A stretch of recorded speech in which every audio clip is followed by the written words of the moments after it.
नमस्कार मित्रों, हिंदी साहित्यशाला के यूट्यूब चैनल पर एक बार फिर से स्वागत है। हम लोग टीजीटी पीजीटी के प्रश्नोत्तरी को हल कर रहे थे, जिसमें भाषा की क्लास हो चुकी है और आदिकाल की प्रश्नोत्तरी को हल कर चुके हैं। आज उसी के आगे हम लोग भक्तिकाल के प्रश्नों को हल करेंगे।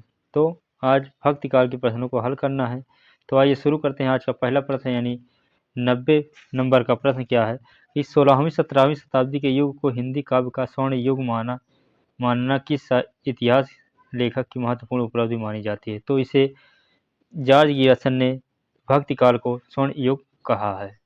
स्वर्णकाल श्याम सुंदर दास ने कहा है और स्वर्ण युग जॉर्ज गियर्सन ने कहा है।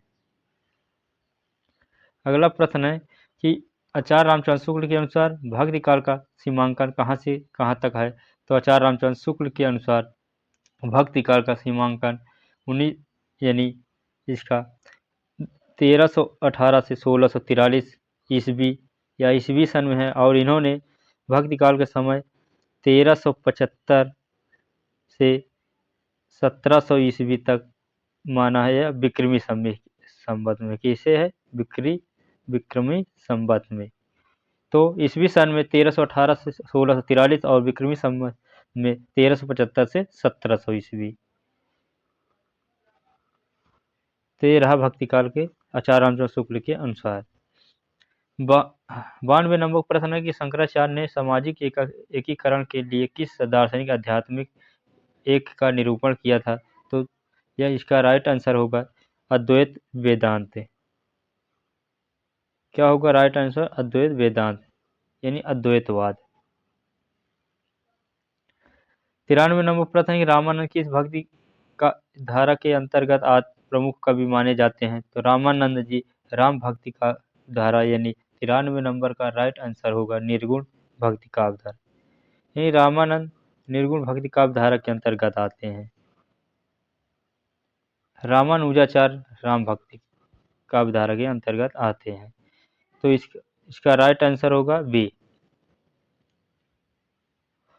94 नंबर प्रश्न है कि नाभादास रचित किस ग्रंथ में कबीर के संबंध में उल्लेख मिलता है।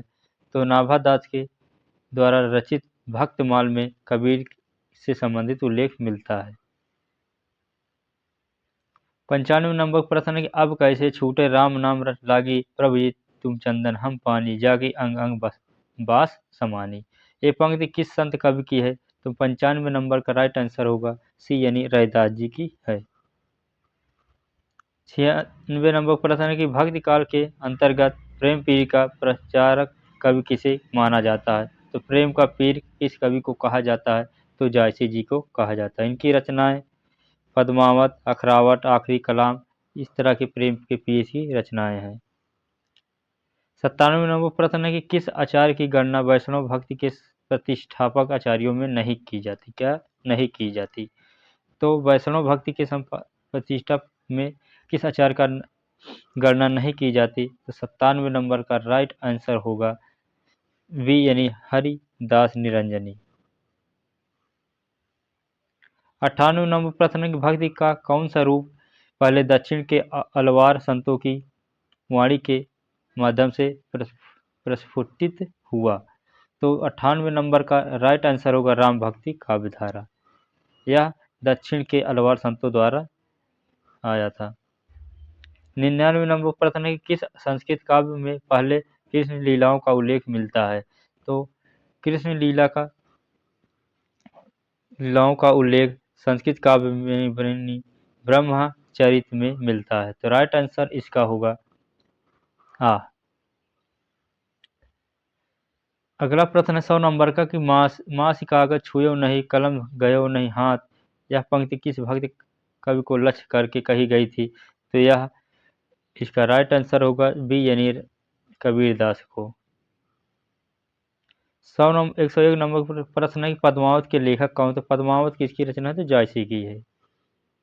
अगला प्रश्न है कि आचार्य रामचंद्र शुक्ल ने प्रेमा खान का परंपरा का प्रथम कवि किसे माना है, बताना है। तो कुतुबन को माना है। किसको माना है? कुतुबन को।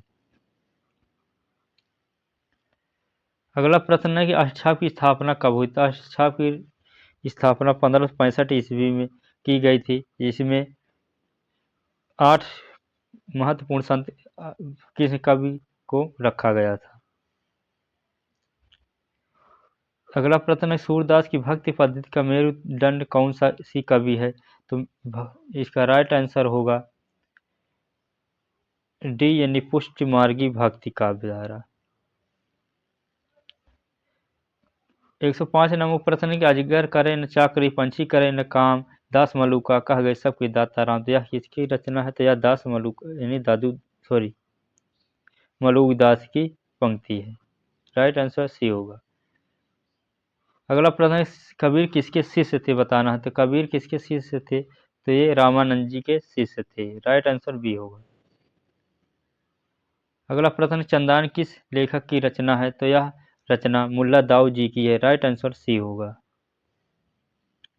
8 नंबर प्रश्न है कि ढोला मारूरा दूहा के रचयिता कौन है? तो ढोला मारूरा दूहा के रचयिता कौन है? बताना है। तो यह कल्लोल कवि की रचना है ढोला मारूरा दूहा। 9 नंबर प्रश्न, किस रामायण को आदि काव्य मानकर रामकथा के मूल स्रोत के रूप में स्वीकार किया गया था? तो यह वाल्मीकि रामायण को मूल कथा के रूप में मानकर इसका को स्वीकार किया गया था। अगला प्रश्न है, जानकी हरण रचयिता किसकी है? बताना है। तो यह जानकी हरण यह कुमार दास की रचना है। राइट आंसर ए होगा। अगला प्रश्न है कि रज्जब, सूरदास, सुंदरदास, प्राणदास आदि संत कवि किस पंथ के अनुयायी हैं? तो यह दादू पंथ के अनुयायी थे। दादू के पदों का संग्रह को रज्जब ने दादू के नाम से किया था संकलन। इनके शिष्य माने जाते हैं। अगला प्रश्न है, रामलाला नाहचू किसकी रचना है? बताना है। रामलाला नाहचू यह तुलसीदास की रचना है। राइट आंसर ए होगा। अगला प्रश्न है, विद्यापति का जन्म कहाँ हुआ था? बताना। तो विद्यापति जी का जन्म बिहार में हुआ था। राइट आंसर इसका ए होगा। विद्यापति को मैथिल कोकिल के रचना यानी इनकी पदावली की रचना के लिए इन्हें मैथिल कोकिल भी कहा जाता है। इनकी भाषा क्या थी? मैथिली थी। अगला प्रश्न है, किस संप्रदाय में कृष्ण के वांग मांग में राधा के साथ कृष्ण की उपासना का विधान था? तो यह राइट आंसर होगा निबाग संप्रदाय यानी सी होगा। 15 नंबर प्रश्न, तुलसीदास की भक्ति किस प्रकार की थी? तो तुलसीदास की भक्ति दास्य भाव की थी। राइट आंसर ए होगा। और अष्टछाप के दार्शनिक गुरु कौन थे? यानी अष्टछाप के संस्थापक कौन है? तो वल्लभाचार्य जी थे। राइट आंसर सी होगा। अष्टछाप की रचना कब हुई थी? 1565 ईस्वी से। 17 नंबर प्रश्न, भक्ति काल का प्रस्थान ग्रंथ कौन सा था? तो भक्ति काल का प्रस्थान ग्रंथ कौन है? बताना। तो 17 नंबर का राइट आंसर होगा भगवत यानी डी। 18 नंबर प्रश्न है कि मैं कहता हूँ आँखें देखी तू कहता कागज की लेखी, कहने वाले भक्त कवि कौन थे? तो यह कबीर दास जी थे। अगला प्रश्न है कि भक्तन को कहाँ सीकरी सो काम किस कवि की पंक्ति है? तो यह कुंभन दास की पंक्ति है। अगला प्रश्न है कि सूरदास का लीला वर्णन किससे प्रभावित हुआ था? तो 120 नंबर का राइट आंसर होगा भगवत पुराण से प्रभावित हुआ था। अगला प्रश्न 121 का, इन कवियों में कौन सा कवि अष्टछाप से संबंधित नहीं है? तो अष्टछाप कवि में कुंभन दास जी थे, सूरदास और कृष्णदास, केशव दास जी नहीं थे। यह राम भक्ति काव्य धारा के अंतर्गत आते हैं। अगला प्रश्न है कि तुलसीदास कृत विनय पत्रिका की रचना किस भाषा में हुई थी? तो यह ब्रज भाषा में हुई थी। राइट आंसर सी होगा। 122 नंबर का राइट आंसर सी होगा। अगला प्रश्न है कि केशव दास की किस रचना की गणना लक्षण ग्रंथ के अंतर्गत की जाती है? तो इसका राइट आंसर होगा Kavi Priya. Right answer D. 124 number प्रश्न है कि 84 वैष्णवों की वार्ता का लेखक कौन है? तो कौन थे? गोकुलनाथ जी। इनकी एक रचना है 200 वैष्णवों की वार्ता। 125 नंबर प्रश्न है कि बारहवें रामायण किसकी रचना है? तो बारहवें रामायण यह तुलसीदास की रचना है।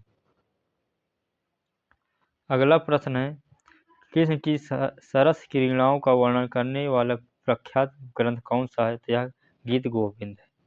राइट आंसर बी होगा। 126 नंबर का राइट आंसर बी होगा। 27 नंबर प्रश्न है कि सूरदास के संबंध में जानकारी का आधार ग्रंथ मुख्यतः कौन सा है? तो इसका राइट आंसर होगा बी, यानी 84 वैष्णव की वार्ता। किसकी रचना? गोकुलनाथ।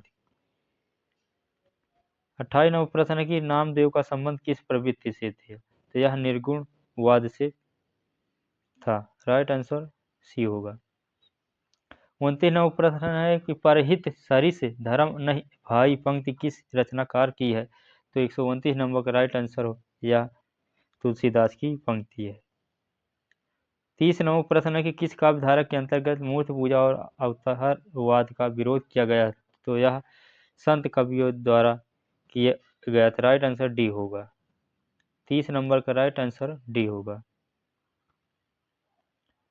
31 नंबर प्रश्न है कि भक्ति काल के अंतर्गत किस काव्य धारा में विवाह पूर्ण समाज निरपेक्ष स्वच्छंद प्रेम का निरूपण किया गया? तो 31 नंबर का राइट आंसर होगा सूफी काव्य धारा।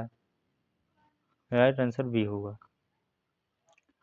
132 नंबर प्रश्न है, कृष्ण गीतावली का रचयिता कौन है? बताना। तो कृष्ण गीतावली के रचयिता यह तुलसीदास की रचना है। 33 नंबर प्रश्न है कि या लकुटी अरु कमरिया पर राज तिहुपुर कौ तज जडारो पंक्ति किसकी है? तो यह 133 नंबर का राइट आंसर होगा। यह रसखान की पंक्ति है।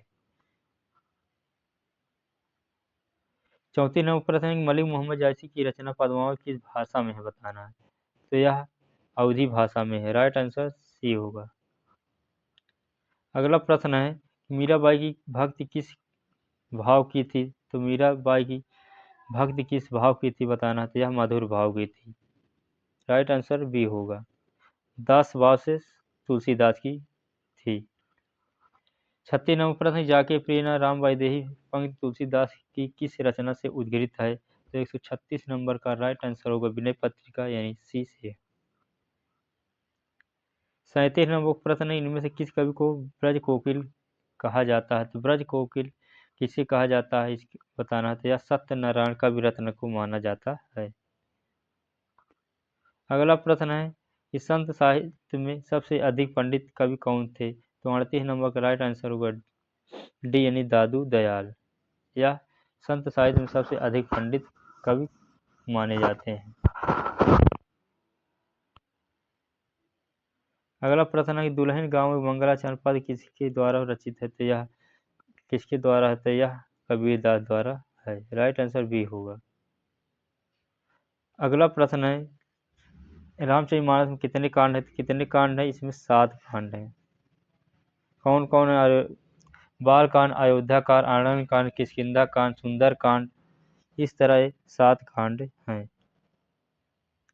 41 नंबर प्रश्न यानी आज का लास्ट प्रश्न है कि मानुष प्रेम भयो वैकुंठी पंक्ति किस कवि की है? तो इसका राइट आंसर होगा मलिक मोहम्मद जायसी। तो ये रहा आज ये भक्ति काल की प्रश्नोत्तरी यहीं पर समाप्त होती है। आगे कल गणित काल के प्रश्नों को शुरू करेंगे। तब तक के लिए नमस्कार, जय हिंद। आप लोग को प्रश्नोत्तरी अच्छी लगे तो लाइक शेयर सब्सक्राइब जरूर करें। कल फिर मिलते हैं, तब तक के लिए नमस्कार, जय हिंद।